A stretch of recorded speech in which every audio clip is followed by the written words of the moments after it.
আচ্ছা, আজকে আমরা আমাদের পরবর্তী ক্লাস সেটা শুরু করছি। তো আমি ধরে নিচ্ছি আমাদের আ ব্রাউজার থেকে আমরা শুরু থেকে আবার লগইন করব। তো আমি যদি এভাবে লিখি Shopify partner, a become a partner Shopify, তারপর হচ্ছে লগইন। চেষ্টা করবেন আপনারা সেম ব্রাউজার থেকে লগইন করার। তাহলে প্রতিবার আপনার যে লগইনের ঝামেলাটা সেটা থাকবে না। এখন আ আমরা এই যে পার্টনার অ্যাকাউন্টটা ক্রিয়েট করেছি, আমরা ঠিক সেখানে আছি। এরপর আমরা সিম্পলি জাস্ট স্টোরে যাব। যেহেতু আমাদের উদ্দেশ্য স্টোরস মেক করা। বাকি যে জিনিসগুলো আছে সেগুলো আসলে আমরা একটু পরে দেখব। তা আমি স্টোরে আসার পরে এখন আমি চাচ্ছি যে উপরে যে লিঙ্কটা দেখতে পাচ্ছি, যদি এখানে ডাবল ক্লিক করি, কন্ট্রোল সি অথবা আপনারা চাইলে মাউসের লেফট সাইডে ক্লিক করে কপি, পাশে একটি ট্যাব নিয়ে আপনারা এইখানে যে ব্রাউজারে যে অ্যাড টু শর্টকাট দেখতে পাচ্ছেন সেখানে আপনারা এই ইউআরএলটা পেস্ট করবেন। তারপরে এখানে নাম দিলেন ধরেন শপিফাই,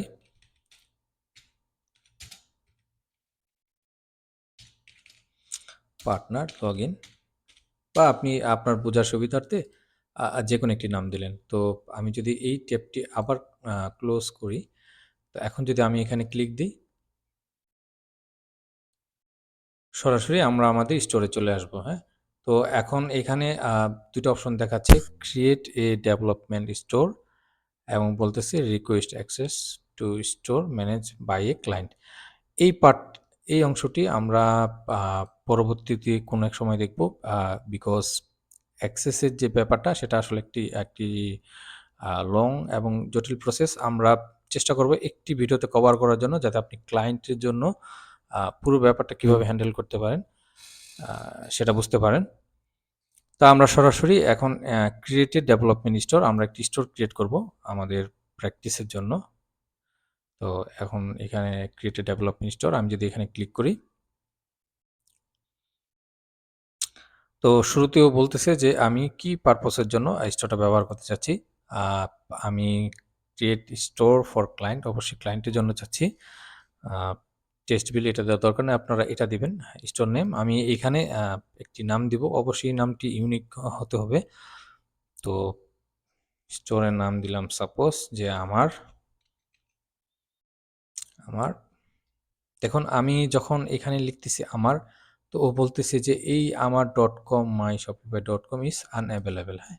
এটা হচ্ছে একটি স্টোর ইউআরএল। এখন স্টোর ইউআরএল কীরকম হয়, আমি যদি পাশে একটি ট্যাবে আমি একটি স্টোরস লিঙ্ক এখানে রেখেছি, যেখানে আপনি দেখতে পাচ্ছেন যে https anthesiststore.com, এটা হচ্ছে একটি ডোমেইন নেম। শুধু যদি সংক্ষেপে বলি, এনথেসিস স্টোর, এটা হচ্ছে একটি ডোমেন। তো আপনাকে অবশ্যই একটি ইউনিক কিছু দিতে হবে। যদি এরকম আপনারা রেড সিগন্যাল দেখেন, তো সেক্ষেত্রে নামটা একটু চেঞ্জ করে নেবেন। তো আমি ধরলাম যে আ আমার ফার্স্ট স্টোর 1। তো ও দেখাচ্ছে যে এটা অ্যাভেলেবেল। খেয়াল করবেন, আমি যদি শুধুমাত্র আমার ফার্স্ট স্টোর দিই, তো বলতেছে আনঅ্যাভেলেবেল। আমি ইউনিক কিছু একটা দেওয়ার ট্রাই করব। সেটা ডোমেইন নেমটা যা খুশি হতে পারে। তো এখানে আপনার লোকেশনটা, আপনি যদি বাংলাদেশে থাকেন সেখানে বাংলাদেশ শো করবে। আমরা আ ক্লায়েন্টের আ কোথায় সেল করার জন্য বলতে চাচ্ছি, আমরা অনলাইনে সেল করব। এটা টিক মার্ক দিব। তারপর হচ্ছে is your client currently selling through another platform, আপনার ক্লায়েন্ট আসলে অন্য কোথাও বা অন্য কোনো প্ল্যাটফর্মে সেল করছে কিনা। তো আমি এটাকে নো ক্লিক করলাম। ক্রিয়েট এ ডেভেলপমেন্ট স্টোর, এখানে ক্লিক করলাম। একটু সময় অপেক্ষা করবেন। তো ও লগইন চাচ্ছে, আমি আমার মেইলটা চুজ করলাম যেটাতে আমি পার্টনার অ্যাকাউন্ট ক্রিয়েট করেছি। এখন দেখুন এই হচ্ছে আমার স্টোরটা মেক হয়ে গেছে। তো আমি যদি প্রথম থেকে আবার আপনাদেরকে দেখাই যে কিভাবে বিষয়টা, একটু বোঝার চেষ্টা করুন। তো আমি যদি এখানে আবার লিখি Shopify partner, become a partner, login. এটা হচ্ছে আমার পার্টনারের যে অ্যাক্সেস, যেটা আমি আমার জিমেইল দিয়ে ক্রিয়েট করেছি। তো আমি যদি স্টোরসে যাই এখন, দেখুন আমি যে নামটা লিখছি একটু আগে যে আমার ফার্স্ট স্টোর 1, এই হচ্ছে আমার একটা স্টোর। এখন আমি এই ট্যাবটা কেটে দেই। আমি যদি চাই এখানে আ আচ্ছা এখান থেকে দেখাই যে ডেভেলপমেন্ট। আমি ডেভেলপমেন্ট করছি এটা। যদি ম্যানেজ এখানে হয় এটা হচ্ছে আসলে আমি যদি ক্লায়েন্ট থেকে কোনো স্টোরের অ্যাক্সেস নিই, তো সেক্ষেত্রে এখানে দেখাবে আর্কাইভড। আমি কোনো কিছু যদি রিমুভ, ডিলিট অথবা ড্রাফট করে রাখি সেগুলো এখানে শো করবে। তো আমি অলই রাখলাম। আপনারা যদি ভিজিট করেন সেক্ষেত্রে এটা দেখাবে। আই হোপ প্রসেসটা বুঝতে পারছেন যে প্রিভিয়াস যেটা ছিল সেটা হচ্ছে পার্টনার আ আ আ Shopify পার্টনারের যে আমরা অ্যাকাউন্ট ক্রিয়েট করেছি সেটা। তারপরে যে আমরা স্টোরে আ লগইন বা ক্লিক করার পরে যে স্টোরটা আসছে, এই হচ্ছে আমার স্টোর। হ্যাঁ? তো আমি এই স্টোরে এখন যদি আমি এখানে লগইন দেখাচ্ছে, লগইনে ক্লিক করি। এই হচ্ছে আমার স্টোরের যে অ্যাক্সেসগুলি সমস্ত সেটিংসগুলা সেগুলা দেখাচ্ছে। তো ১ম এই বলতেছে যে আ প্রোডাক্ট এড করার জন্য যেহেতু Shopify আসলে একটি ই-কমার্স প্ল্যাটফর্ম। তো আমি যদি ড্যাশবোর্ডটা একটু নিয়ে আলোচনা করি যে এইটা হোম, আসলে হোমটা এরকম এখানে এরকম দেখাচ্ছে। এরপর যদি অর্ডারসে যাই, অর্ডারসে আসলে আপনি আপনার যখন প্রোডাক্ট সেল করবেন, কেউ যখন পারচেজ করবে, তো সেই সমস্ত ডাটাগুলি এখানে শো করবে। কয়টা প্রোডাক্ট কিরকম সেল হচ্ছে এখানে, টাইম কেমন, রিটার্ন কিরকম, এগুলো শো করবে এখানে। ড্রাফটে থাকলে অ্যাপ ডাউনের চেকআউট সেগুলো শো করবে। তো এগুলো আসলে এখন ম্যান্ডেটরি না। আমি যদি কোনো একটি আ ভিডিওতে আপনাদেরকে দেখাই রিয়েল ক্লায়েন্ট স্টোর, সেক্ষেত্রে আপনারা বুঝতে পারবেন। এটা হচ্ছে প্রোডাক্ট। আ তো আমাদের প্রোডাক্ট ক্রিয়েট করার জন্য বলছে। কালেকশন হচ্ছে আমরা কাইন্ড অফ ক্যাটেগরি। আ শুরুতে যে প্রোডাক্ট, এখানে আমরা প্রোডাক্ট এড করতে পারবো। তার আগে আমরা কালেকশনটা সম্পর্কে আলোচনা করি। কালেকশনটা হচ্ছে কাইন্ড অফ ক্যাটেগরি। যেমন আমার একটা আ বেবি আ একটি শার্ট অথবা একটা জিন্স প্যান্ট আছে। সেটার মধ্যে হয়তো আমি চাচ্ছি যে আ আ অথবা একটি জিন্স প্যান্ট ধরলাম। আমি যদি বলি যে আমার জিন্স প্যান্ট নিয়ে একটি প্রোডাক্ট।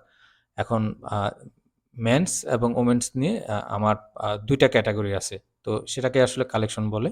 আ মেন্স একটি কালেকশন, ওমেন্স একটি কালেকশন। ইনভেন্টরি আমরা যে কালেকশনটা ক্রিয়েট করব, যে যেমন মেন্স এবং ওমেন্স, সেখানে দেখা যাচ্ছে আপনার মেন্সের ধরেন যেমন একটি লাল গেঞ্জি, আ অথবা একটি গেঞ্জি ধরলাম, সেখানে গেঞ্জির কালারটা হতে পারে লাল, নীল, ব্লু কালার অথবা ব্লাক কালার।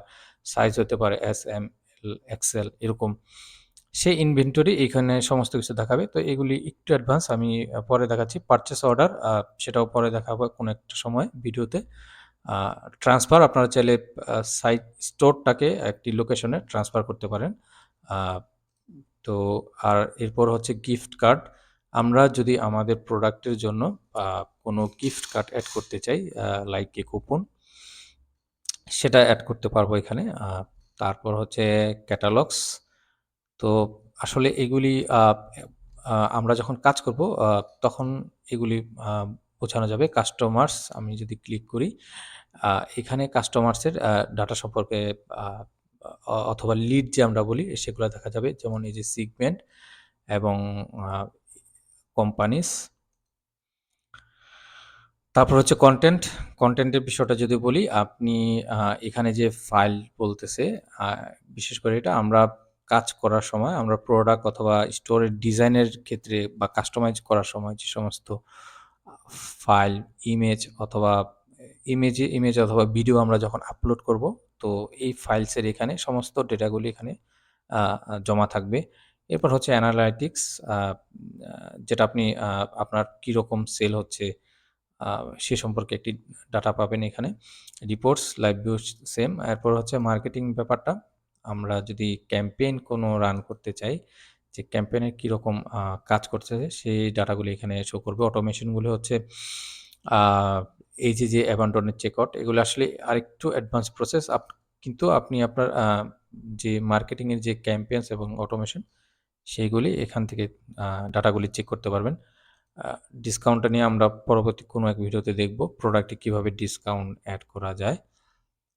তারপর হচ্ছে আমাদের যে মেইন কাজ সেটা অনলাইন স্টোরে এখানে আমরা একটু পরেই দেখব আসলে কিভাবে এগুলা কাজ করে। তো এখানে আমরা চাইলে একটি থিম ব্যবহার করতে পারি। এখানে অনেক থিমের ব্যবহার বলতেছে। আমরা যদি ব্লগ পোস্টে এসে ক্লিক করি, এখানে আমরা চাইলে ব্লগ পোস্ট আমাদের জন্য ক্রিয়েট করতে পারি। যেমন আমরা কি বিজনেস করতেছি বা আমাদের একটা প্রোডাক্ট সম্পর্কে আমরা আ আ অনেক ধরনের তথ্য এখানে দিয়ে থাকতে পারি। ওয়ার্ডপ্রেস যদি আপনি ব্যবহার করে থাকেন প্রিভিয়াসলি, তো সেক্ষেত্রে আপনার বোঝার কথা যে ব্লগ পোস্ট কি। যেকোনো একটি কিছু ব্যাপারে, যেমন আমাদের প্রোডাক্ট সম্বন্ধে কোনো নিউজ সম্পর্কে আমি যদি আমার স্টোরের মাধ্যমে পাবলিশ করতে চাই, সেটা করা যাবে। এখানে পেজেসের কথা বলতেছে যে আমি যদি আমার অনেকগুলো পেজ চাই, যেমন contact, home, about, a um service বা আরো অন্য যে সমস্ত পেজেস, সেগুলি আমরা এখান থেকে ক্রিয়েট করতে পারি। নেভিগেশনটা হচ্ছে মেনু। আমরা হেডার এবং ফুটারের জন্য যে মেনুটা ব্যবহার করব, যেমন আমি যদি একটু দেখাই, এখানে দেখেন কালেকশন, ফিচার, ইনফো। আ এটা হচ্ছে হেডার মেনু। আবার আমি যদি একটু নিচে যাই, এই হচ্ছে ফুটারের মেনু। এখানে যদিও ফুটার মেনু ব্যবহার করা নাই, এখানে দেখেন প্রাইভেসি পলিসি পেজগুলো দেওয়া আছে। তো সেগুলি এখান থেকে মেইনটেইন করা যায়। প্রিফারেন্স, আমি আসলে আমার নিজের অনেক সেটিংস এখান থেকে সেটআপ করতে পারবো। যেমন আ এসইওর ক্ষেত্রে যেমন আমি চাইলে আমার একটা টাইটেল দিতে পারবো, হোম ডেসক্রিপশন।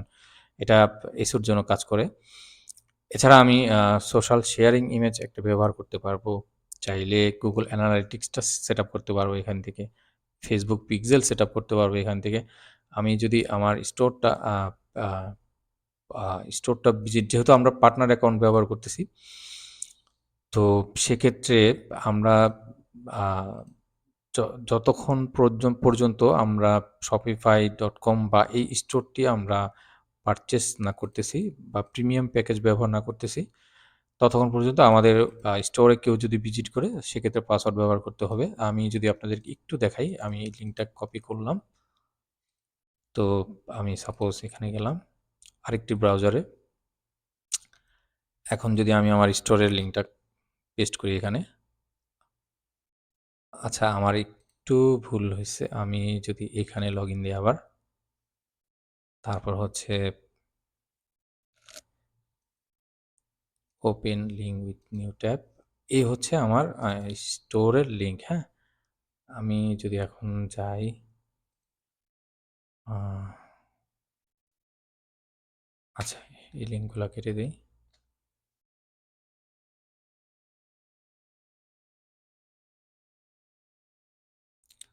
তো আমি সমস্ত কিছু এখান থেকে ডিলিট করে দেই। এই হচ্ছে আমার স্টোরের URL লিঙ্ক। তো আমি যদি এখন এটাকে পেস্ট করি এখানে, সেক্ষেত্রে ও এখানে বলবে, যেহেতু আমাদের কোনো থিম প্রোডাক্ট আসলে সেটআপ করা নাই উম এখন পর্যন্ত, সেখানে ও উপর দিকে লেখা থাকবে যে একটি পাসওয়ার্ড প্রেস করতে। তো পাসওয়ার্ডটি কীরকম হবে, সেটা হচ্ছে এই পাসওয়ার্ডটি ব্যবহার করতে হবে। তো আমরা ভিডিওতে দেখব একটু পরেই আসলে কিভাবে কাজ করে এটা। এরপরে বলা হচ্ছে পয়েন্ট অফ সেলের ব্যাপারে, স্টাফ, লোকেশন অ্যান্ড সেটিং। আমরা এটা পরবর্তীতে দেখব। ফলো ব্যাপারে যে বলতেছে, এখানে আসলে অ্যাপের যে ব্যাপারগুলি সেগুলি কাজ করে। অ্যাপস যদি ক্লিক করি, আমরা চাইলে যেকোনো প্লাগইন অথবা অ্যাপস ইন্টিগ্রেট করতে পারি আমাদের স্টোরের সাথে।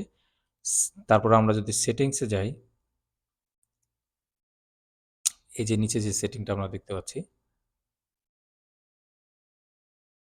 যদি আমরা সেটিংসে যাই এখন, তো এখানে আমার যে স্টোরের নাম, স্টোরের মেইল, তারপর হচ্ছে বিজনেস অ্যাড্রেস, সেটা স্টোর ডিটেইলস থেকে দেখা যাবে। আমি কোন প্ল্যান ব্যবহার করছি সেটা দেখা যাবে। আপনি যদি ক্লায়েন্টের স্টোরে কখনো আ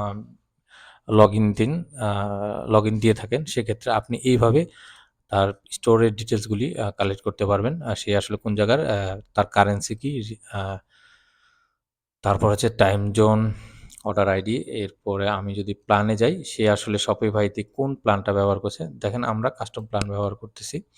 চাইলে আমরা এখান থেকে চেঞ্জ প্ল্যান করতে পারি। আ চাইলে পেমেন্ট যে মেথড সেটা আমরা ব্যবহার করতে পারি। তারপর হচ্ছে বিলিং যে সিস্টেমটা,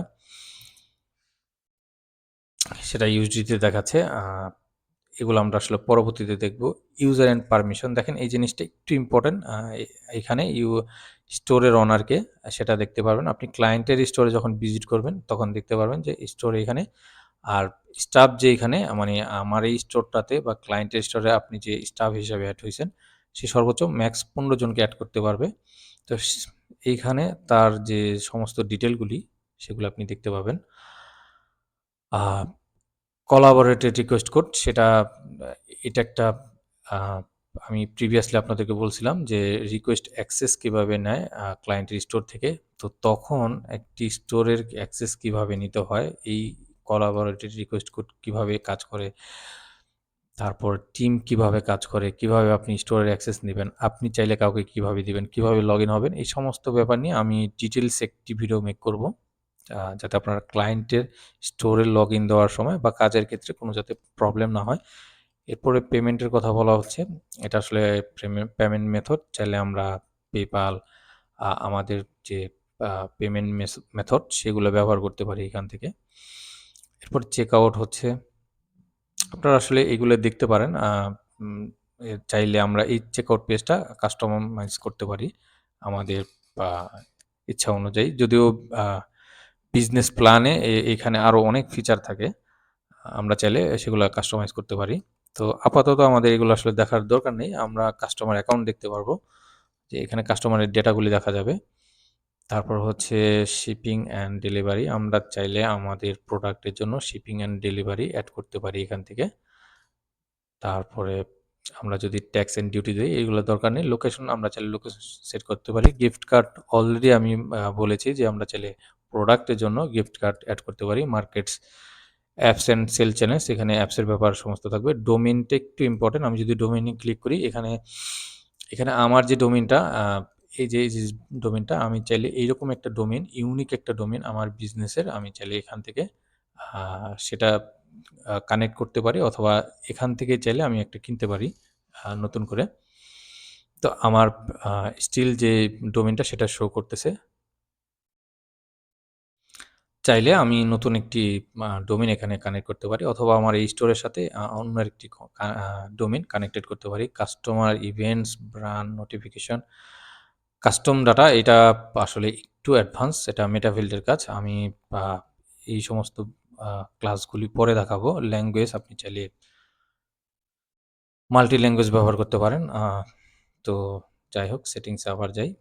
এরপর কাস্টমার প্রাইভেসি সেট করা যায়। পলিসিস এর ব্যাপারে যদি যাই এখানে আমাদের আ আমি যদি দেখাই আপনাদেরকে একটি লাইভ স্টোরে, এই যে আমাদের ফুটারে যে terms of service, return policy, privacy policy, shipping policy আমাদের একটি স্টোরের ব্যাপারে পলিসি সংক্রান্ত অনেক তথ্য থাকে যেগুলি Shopify অলরেডি কাস্টমভাবে এখানে আ দিয়ে থাকবে। আপনারা ক্লায়েন্টের স্টোরে যখন ভিজিট করবেন এখানে দেখবেন অটোমেটিক্যালি কনটেন্ট জেনারেট আছে। অথবা আপনারা ক্রিয়েট ফর টেমপ্লেট এখানে দিলে আপনারা কাস্টমাইজ করতে পারেন। আমি পরবর্তীতে আসলে আমরা যখন থিম কাস্টমাইজেশন দেখব, আমরা স্টেপ বাই স্টেপ এই প্রসেসগুলা দেখব। স্টোর অ্যাক্টিভিটি অ্যান্ড লগ আমরা আসলে আমাদের এই স্টোরে কখন কোন টাইমে আমরা কি করেছি সমস্ত ডেটাগুলি এইখানে দেখা যাবে। তো এই হচ্ছে কাজ। আ আই হোপ আপনারা বুঝতে পারছেন ব্যাপারটা। এটা ড্যাশবোর্ড সম্পর্কে। তো পরবর্তীতে আমরা ডিরেক্ট থিম এবং প্রোডাক্ট নিয়ে কাজ করব। তো সে পর্যন্ত সবাই ভালো থাকবেন। আসসালামু আলাইকুম।